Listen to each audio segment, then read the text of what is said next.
세속현자와 율법 선생. 도움과 헤어진 크리스천은 길을 걷다가 세속현자를 만났다. 세속현자는 세상 수단이라는 아주 큰 도시에 살았는데 멸망의 도시에서 가까웠다. 세속현자가 크리스천에게 말을 걸었다. 이보시오. 그 무거운 짐을 지고 어딜 가는 것이오? 크리스천은 대답했다. 저는 좁은 문으로 가고 있습니다. 그곳에 가면 이 무거운 짐을 벗을 방법이 있다고 들었거든요. 이 길로 가면 그 짐을 벗을 수 있다고 누가 그러? 전도자 선생님이 그러셨습니다. 그자가 알려준 길보다 더 위험하고 고된 길은 없을 것이오. 고생 많을 텐데. 오물 묻은 옷을 보니 이미 절망의 늪에서 심하게 당했구려. 자, 내 말을 잘 들어보시오. 이 길은 몹시 험악한 데다 위험하다오. 사자나 용을 만날 수도 있지. 한마디로 죽을 수도 있다는 뜻이오. 그래도 전도자의 말만 믿고 그 길로 가겠소? 크리스천은 두려워졌다. 하지만 전 제 등의 짐이 훨씬 더 끔찍합니다. 이 짐을 벗을 수만 있다면 어떤 고생도 견뎌낼 수 있을 것 같아요. 어떻게 해서 그 짐을 지게 되었소? 크리스천은 손에 쥐고 있던 책을 그에게 내밀었다. 이 책을 읽은 뒤부터입니다. 내가 당신의 짐을 벗겨줄 안전한 방법을 알려주겠소.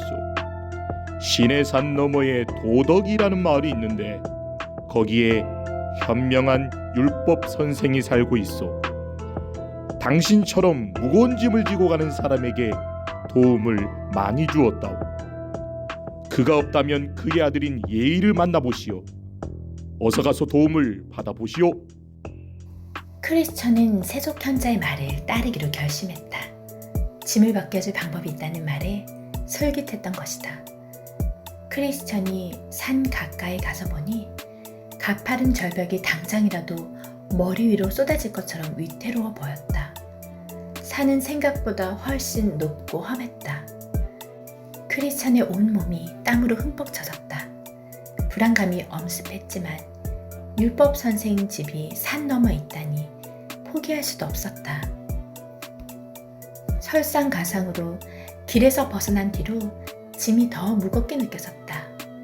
게다가 산에서 불길이 치솟고 수시로 번개가 번쩍거려 당장이라도 벼락을 맞을 것만 같았다. 가던 길로 쭉 갔어야 했나? 크리스천은 두려움에 벌벌 떨었다. 그런데 저 앞에서 전도자가 다가오는 게 아닌가? 크리스천은 너무 부끄러워 얼굴이 벌개졌다. 당신은 전에 멸망의 도시 근처에서 울고 있던 분 아닙니까?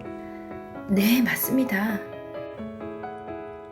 제가 좁은 문으로 가라고 했는데 왜 곁길로 빠지셨습니까? 절망의 늪을 벗어나자마자 세속현자라는 분을 만났습니다. 율법 선생이 짐을 벗겨줄 거라 해서 거기로 가던 중이었습니다. 더 빠르고 쉬운 길이라고 해서요. 전도자는 한숨을 쉬고는 하나님의 말씀을 들려주었다. 조심하십시오. 여러분에게 말씀하시는 분을 거부하지 마십시오. 저 사람들은 땅에서 지시한 사람을 거부했을 때 벌을 피할 수 없었습니다. 하물며 우리가 하늘로부터 말씀하시는 분에게서 등을 돌린다면 훨씬 더 그럴 것입니다. 나의 의인은 믿음의 기초에서 살 것이라. 또한 그가 움츠러들면 내 마음이 그를 좋아하지 않을 것이다. 크리스천의 머릿속이 하얘졌다. 세속현자는 율법과 도덕, 예의를 지켜 구원을 받으라고 합니다. 그 교리를 따르면 십자가를 지지 않아도 되기 때문이에요. 그런데 율법을 하나만 어겨도 죄인이 되어 구원을 받을 수 없게 됩니다. 어느 누구도 완벽하게 도덕이나 율법을 지킬 수 없죠. 율법은 당신의 짐을 벗겨줄 수가 없어요. 하나님은 좁은 문으로 들어가기를 힘쓰라고 하셨습니다.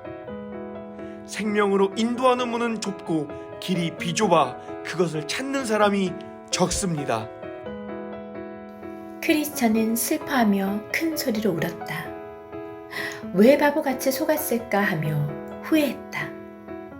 전도사님, 저에게 희망이 남아있을까요? 지금이라도 바른 길로 갈 수 있을까요? 당연히 바른 길로 갈 수 있습니다. 다시는 곁길로 빠지지 않도록 조심, 또 조심하세요. 크리스천은 시내산에서 내려와 다시 길을 걷기 시작했다.